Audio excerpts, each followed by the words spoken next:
My name is Nancy Cheditis. I'm here today with Manuel Valenciano, and we'll be talking about successfully completing the California Dream application for the 2013-14 year for the California State University.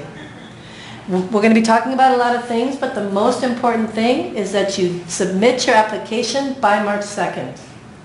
You can complete it online, caldreamac.org. It was available until March 2nd, and there's also a paper application. However, it's much faster to do the online application. So again, you're going to go to caldreamac.org to fill it out. We're going to give you a couple of tips and pointers to begin with, and then we'll actually be going through the application to complete it. If you mail any information to CSAC, it has to be postmarked by the deadline date, and we encourage you to get a certificate of mailing if you do have to mail something in.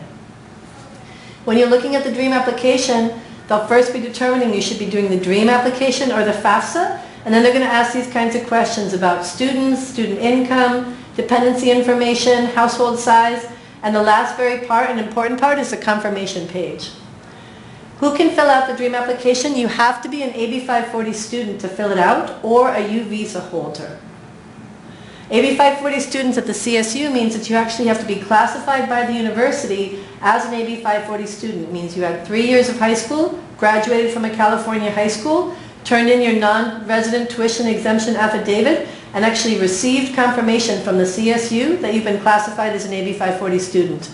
Students who are eligible non-citizens should fill out the FAFSA, not the DREAM application, including T visa holders.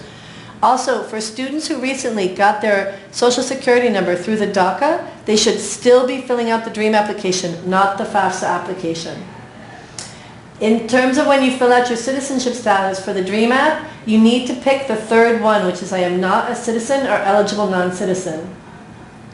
And you need to put your parents' information on the DREAM application unless you were born before January 1st of 1990, you're married, you have your own children or dependents that you provide more than 50% of your support, if you're attending graduate school, or you're in the armed forces, or you're court certified as a minor, as a legal guardianship or foster care by the state of California. If you can say yes to one of these questions, you're not required to put your parents' information in there. If you say no to all of those questions, not only do you have to fill out the application and put in your information and sign it, so do your parents. If your parents are living in another country, and you could work with them to fill out the application online if they have access to the internet. If not, you should call them and speak to them on the phone or be in communication with them by mail so that you can get the information that you need to submit that application on time. And then if they earn income in another country, they would just indicate that they have foreign taxes and convert that to US dollars. And they would like to, if they have access to the internet, submit it with a PIN, which is a personal identification number. If not, they print out their signature page and then have that returned to CSAC again prior to March 2nd. These are the kinds of information that you'll need to pull together to do your California DREAM application. W-2 forms, tax returns from 2012, any kind of records of child support or scholarships if you put them on your taxes, investment records, and bank statements. The good thing about the FAFSA is you don't have to have, the DREAM application is you don't have to do all of it at once. You can put in information and save it as you go, and we'll be showing you how to do that later.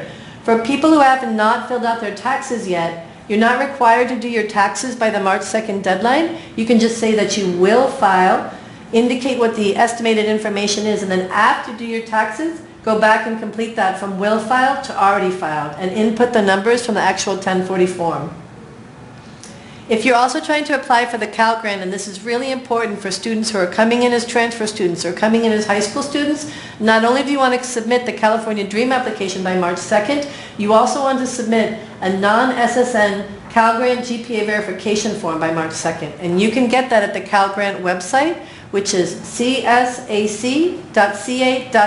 and we'll show that to you later too.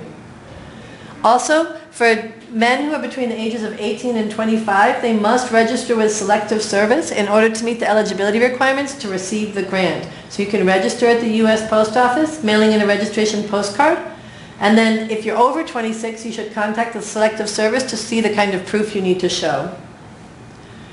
And it'll tell you that right on the application.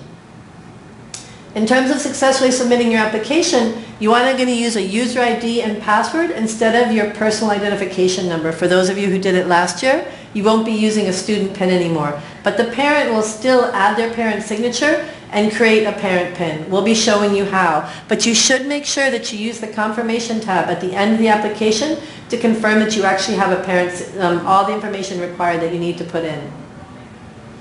But just make sure that you're responsible to check your application status with the CSAC as well as with the financial aid office. Check the confirmation page, and then after you list all the schools on there, you want to check with the financial aid offices at the end of March to see if they're asking for any documents for you. Just be proactive.